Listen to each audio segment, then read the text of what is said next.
Hello, and welcome to the Dirty J Experience. My name is Mr. C. I'm here today with Dirty J. I'm Dirty J. Today we'll be talking a little bit about the history of Dirty J and the crew and our roots and where we come from. Joel, do you mind starting us off? For sure. Thanks for having me here today, C-Man. Convoy, concept, whatever you want to call yourself. So we decided to start a podcast, and we're going to be doing it every day. Daily podcast coming at you. And we're just going to start with a little bit of the history of Dirty J and the crew today. We're going to start right from birth and the earliest memories that I have of the crew. And we're going to try and answer one major question. Did I exist? Did Dirty J exist as a young bucko? There's been a lot of people that don't think I did exist. Yeah, there's a lot of controversy in that topic, I would say. Yeah, so we're going to try and answer that. I have memories of it, but I mean, maybe that's just all in my head. Maybe it's made up. Anyway, I think if that's all right with you, Mr. C, I think we'll just drop right into some of those memories. The first one, the earliest memory I have of our dear friend C-Section, Caleb Tagg, was at playgroup. Playgroup was a big part of our early years. Mm-hmm. The only buckos I remember being there are David Henry, Caleb Tagg, Seth Turner, and Tim Wardrop. Maybe not Tim, actually. I don't even know. I highly doubt it. Probably not Tim. There might have been others. Only time will tell. And we were in Caleb's basement playing some Tony Hawk on his PlayStation 1, and all of a sudden he wouldn't give me a turn, and I was tizzled. So I went upstairs and I started talking to his mom, Glenda. I cried, and she gave me a corn dog. And that's my earliest memory of Caleb. What do you have to say about that? I'd say most of our memories with Caleb have to do with either crying, Glenda, or corn dogs. Most of them, yeah. Majority. Not all. Yeah. So, through all those experiences, though, there's still the controversy. Did I exist? Connor, do you have any memories of me before age 10? No, not a one. I have plenty of memories of all the brothers, except Joel. So, I remember Connor existing. He's always been, until maybe age like 14 or something, he's always a bit of like a background character in my life. Some say. But he was there. I know. Maybe I'm a ghost. Maybe I'm not real. So what else were we going to get into? Right. Another memory that I have of early Dirty J and the Crew days. Playgroup, again, classic. We're at my house. David Henry is flexing on me, and he tells me that his two older brothers, Tyler and Jared, are both capable of jumping down my entire staircase, which now as an adult I realize is not possible because you would hit your head on the little ledge above it. But Dave made me believe that his brothers could do it. That was epic. Wow. And the final memory I have that I'd like to share from playgroup, Seth Turner learned what a twig was in my backyard. What? Explain more. Yeah, so he actually just told me about this one this week. It's not my memory, it's Seth's. So maybe Seth does remember me. Maybe I did exist. Maybe. We'll have to call him up after. He was, apparently we were doing some kind of activity during playgroup, maybe even a birthday party in my backyard. And all of a sudden, my mom says, everyone go find some twigs. And little Seth Turner doesn't know what a twig is. So he asks what's a twig, and Carol explains it to him. Just like that, Seth became informed about what a twig is. Wow. So, yeah. These are the sort of memories we live for. The sort of memories that forge the bond between the members of this crew. Really? Yes. That's why we're talking about them. Yeah. So, after that, I don't know, there's what we call the Dark Ages, where I have no memories of anything from about age 5 to 10. I remember getting baptized same day as Ben Palmer. Other than that, I have no memories of any of the boys until around age 10, when Tuscany Ward was just getting revved up. Connor was there, Scott Curl was there, Caleb was not yet there, he was in a different ward at this time. Tim was there, Ben Palmer was there. Anyone else that could be there? Seth was there. Never forget Sethica. Yeah. And that's kind of when we started brosing a little bit harder. Scott Curl and I became best friends at that point. Some may even say lovers. Lovers, some would say. And then Caleb started making another appearance. Now this time, my earliest memory, I remember being at going to watch the Trojan Classic basketball tournament with Scott and seeing Caleb there. Seeing Caleb there, and he was wearing white skinny jeans.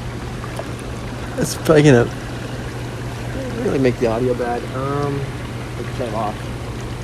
Yeah. Can you play with some of the buttons over there? How do you do it? Just try some of them. The 1, 2, 3 combo.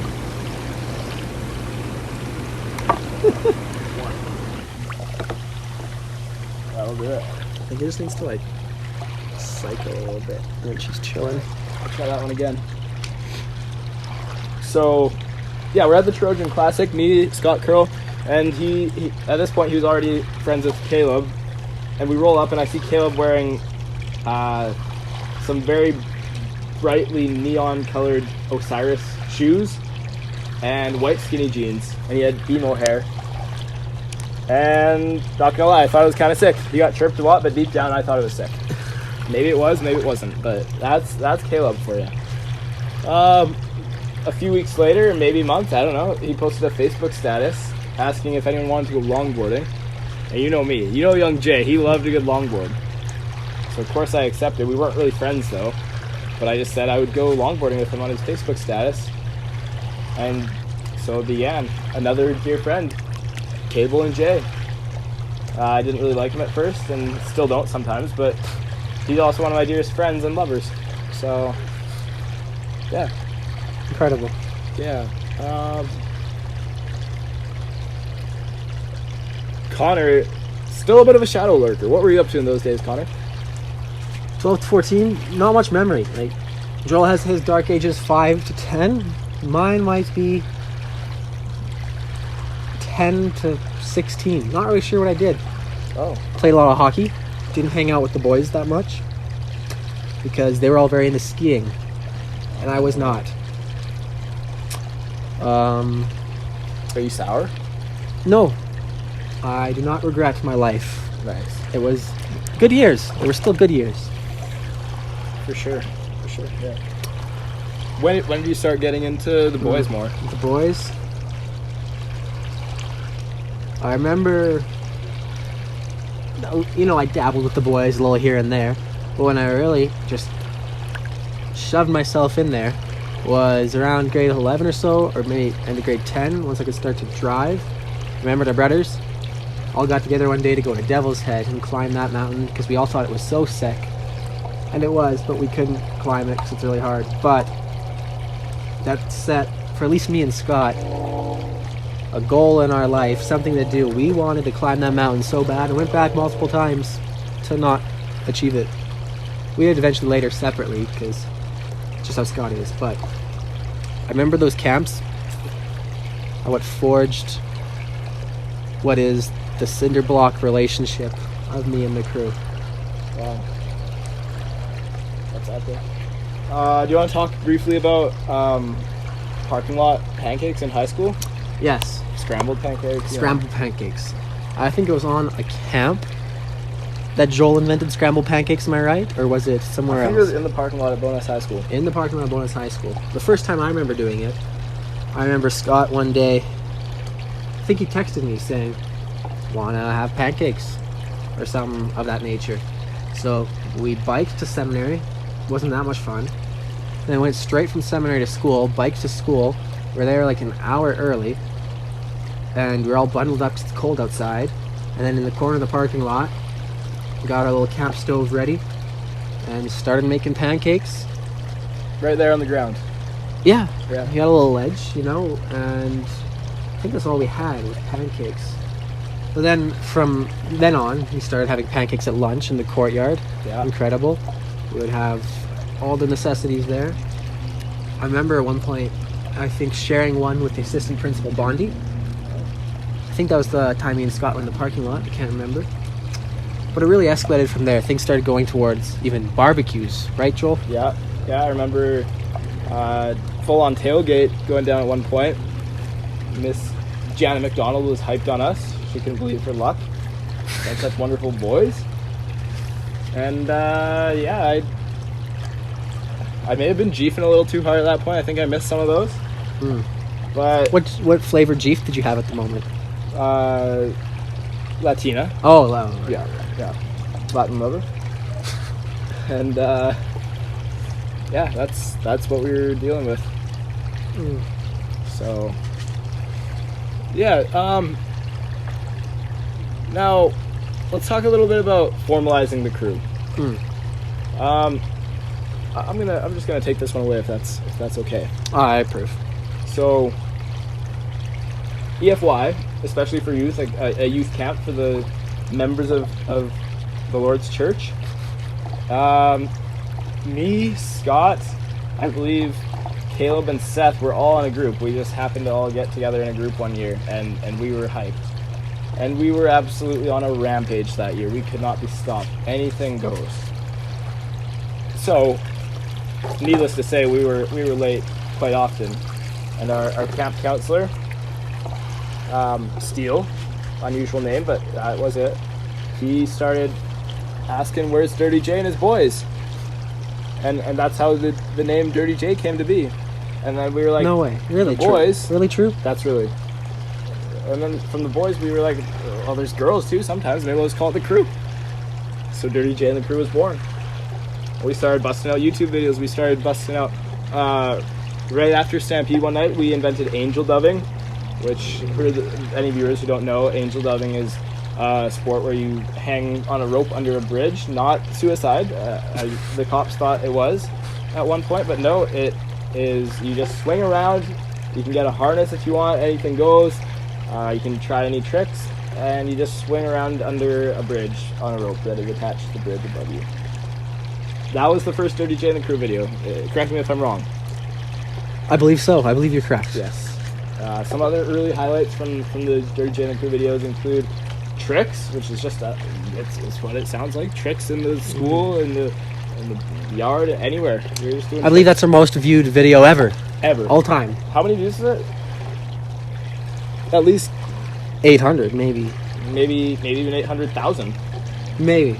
Around there. Anything can happen. And those are some highlights from the early J's. Now, let's talk a little bit about some guest stars. Do you want to mention a little bit about some of those? Yes, guest stars, as we mean, they're people who appeared for a short, brief period into the crew and never really found a bond that stuck and were shortly taken away from us. Wow. Well, some of them are still... Oh, they still have a place in our hearts, of course, yeah, of course. They aren't permanent residents of the crew. No, which is why we mentioned them. Yeah. We still appreciate you guys, if you may be watching this, which you should. Yeah. So, namely Dallin, Dillis. also known as Dillis. Little or Swaddle. Little Swaddle, or D-Money. Yeah. Might have just been at that time my most favorite member of the crew. Really? I love that man. He was very cute. He had a body and he loved to show it. And he came from Arizona to shortly live with us for about a year here. Taken away too soon. In the motherland. Which, he was shortly taken away by cancer. And do I have it wrong? He was not. He was taken away by... No one really knows, actually, how he was swooped away from us, but he just... found an early watery grave. Yeah. And... once in a while, once in a blue moon, if you're watching closely on his Instagram stories, he'll still make a little appearance, but no one really knows what's become of him. No. A dear brother was with us for a short time, guest star. Another guest star was actually a full-time missionary who made a lasting impact on the crew, named Bro Chill. You wanna hit on him a little? Yes, his name, Brock, and then Hill. Bro, chill. Blend. Makes sense. I remember he was companions with Elder Feketa. Fedeka. Anything goes? Anything goes with this man's name. I remember once, just over there, in that dining room, having dinner with those two young, fine men, and all of a sudden Elder Fedeka goes, "There's a mouse!" And a little mouse scurried under the table. And was there a mouse? A real live mouse. Yep. And then he began telling wonderful stories of how his grandmama from the motherland would catch rats in her house and then throw them in the bathtub and pour boiling water on them to kill them. No cap. No cap. Yep, that's my story. Little Fedeka. Yeah. Some of the most handsome Naries ever. Bro Chill had like his eyebrows had like puffs under them, they like stuck out, like, and it just made him look so handsome and strong. Yeah, wonderful. Very strong eyebrows. He recently became a father, but he was already a father to all of us. Mm-hmm. Honorable mention. And now for probably the most prominent guest star that's been amongst us over the years is Austin Goodman. Now Austin has Crohn's, for those of you who don't know, which is important to know. Yeah, you gotta know that about him. He's very handsome, maybe too handsome. Like it's almost annoying sometimes how handsome he is. Too much for his own good, really. And he likes to flex. He flexes on everyone, but he's got lots of reason to. He's a hot shot, you know. Yeah, his core body temperature way above average. Yeah. Okay. And no one really knows where he lives. Like I thought it was in Texas, and then I thought it was in Vancouver, then I thought it was in Calgary, and now it's in London apparently. But then he was just with me this week, so I'm confused about how that happened. Yeah. Maybe even in Savannah at one point. Is that a country? I don't know. I think it's a country in Africa. He may have been in the Savannah Desert. Yeah. So no one really knows where he came from. I think the first time I met him was at a Two Door Cinema Club concert, but like I don't really remember it very clearly, and I don't understand how that small interaction could have sparked such a voluptuous friendship, but it appears to have. And he was one of the co-founders of KHOD, Kicking Horse Opening Day, maybe, or maybe that was, I don't really know, but he's a bit of a long-term guest star, we could say. He's not, I wouldn't say he's a permanent resident of the crew, because no one knows where he lives. How is he going to be permanent? But he pops up so often that you may think he's one of the core members. Yeah, he's not a pillar to build yourself off of, really. But he's what makes. He's more 10% of the magic of Dirty Jane and crew comes from him. Probably, yes. 10 to 15. So, that's Austin. Yeah. Do you want to take it away a little bit with the Fallen Brothers? The Fallen Brothers. I thought we already talked about Fallen Brothers. Oh, it was part-time members. Yeah. Fallen Brothers. These are brothers that were snatched up from us too soon in their lives, and it is rather sad. We do miss them, but life goes on. We already talked a little bit about Dillis. He was snatched up from us just like a soother from your mouth. And he is now gone.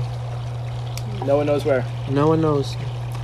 Another fallen brother, Scott Curl. He really was one of the pillars that helped build this crew. Maybe even a cornerstone. Maybe even a keystone. Oh, whoa. Okay, yeah, I'm getting carried away. Calm down. Maybe a cornerstone. He was at least a stone. And a brick in the foundation. And what really happened with him was Angus said best when he reached out and touched Emma's butt, and we never saw him again. Yep. Yeah. He'll still. We'll see him. We'll see him around. I don't. He's dead to me. I see him. I see right through him. I see right through him. we love him. We will always have a place for him in the crew if he ever wants to come back. But he's shown by his actions that he doesn't want to be here. Exactly. Too savage? Should I No put the cap. back on? No cap. Take it off. Well, put it back on because it looks cool, but Okay. no cap. Just keep that in mind. Oh, now it's wet. Oh, it better be. So no caps here. No caps. Take it off. Jake Malheur, Careful. I hope you hear this when I say we want you back. We love you and care for you. And you're missed. You're duly missed. Yeah. Jake Malheur used to be one of the most yip-yappy boys in the crew. Oh, if you were yipping, he was dipping. Absolutely. And we'll still see him. But as soon as it comes time for a little brosin, nowhere to be found. I saw him last night even, but I didn't really see him. You know, he's got that look in their eyes like no one's home. You see him, but no one's there.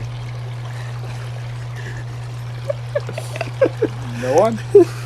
No one's home behind those eyes. He's glossed over. Could Jake Malheur be possessed? It was a very high chance, very high likelihood. Who do you think he'd be possessed by? Most likely one of the founding members of ABBA. Really? 95% chance. Because he wants himself a man after midnight. Yeah, for sure. All right, so for our last segment, we're going to talk about the new horizons of the crew. Although we've had some fallen brothers over the years, we also have some fresh joiners who are always down for a yip yap. They're always down for a brosin, and as far as I can tell with them, anything goes. Anything does go. That's Anything? for sure. Let's call him up right now. Get him on the phone. Anything. Should we literally call Angus? I'll have to record with my phone. My phone is inside. We'll call him after. Let's see if I can record while calling. All right, we're about to see if we can get Angus live in the podcast. This thing is still recording.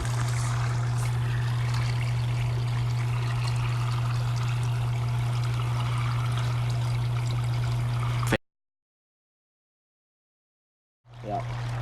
Anyway, we weren't able to contact Angus, but we assure you, as you'll see in the upcoming video that will be dropping at 8 p.m. this Friday night, the 10th, I believe, January 10th, 2020 vision, anything goes. You'll see he is alive. He is well fed. So Maybe a little too well fed. stop sending us those allegations, please. Yes. Angus, yeah, he's... Well, let's just leave it at this. You'll hear my opinions on Angus in the upcoming vid. They're not good. Let's move on to Benk. You want to take Benk away? Bank is sort of a fallen brother and new addition. Yeah. I love that man with all my heart. I used to do little workout sessions with the brother once in a while. He maybe came 3 times, but I'll remember those 3 times, Bank. I'll never forget. He's been in a few videos. Yeah. He's made his due diligence. And now he went away to school in Lethbridge. Lethbridge. Does anyone know why? Maybe it's to find his jaw. What? Find his jaw. Nah, Yeah. bruh. And yeah, Benk is always down for a good time. He's always yipping, yapping, sliding in the mud. And That boy belongs in the mud. Yeah. Tell me about it. That's all I have to say about Benk. Handsome, well groomed. Smells like a nice young man. Yeah. Lots of potential. Anything else you have to say about anything? No. We talk about our upcoming podcast, the episode 2, as if you will. Yeah. So we're going to dive right into the future of Dirty Jen and Crew. This has been the past, the history of Dirty Jen and Crew. And we've got some exciting news to drop. And yeah, we're going to have a podcast coming out every single day, no matter what. Yeah, we'll be talking about the new horizons, where we're going from here. And yeah, stay tuned every single day, maybe twice a day. And yeah, the end. Goodbye. I think I may have heard it.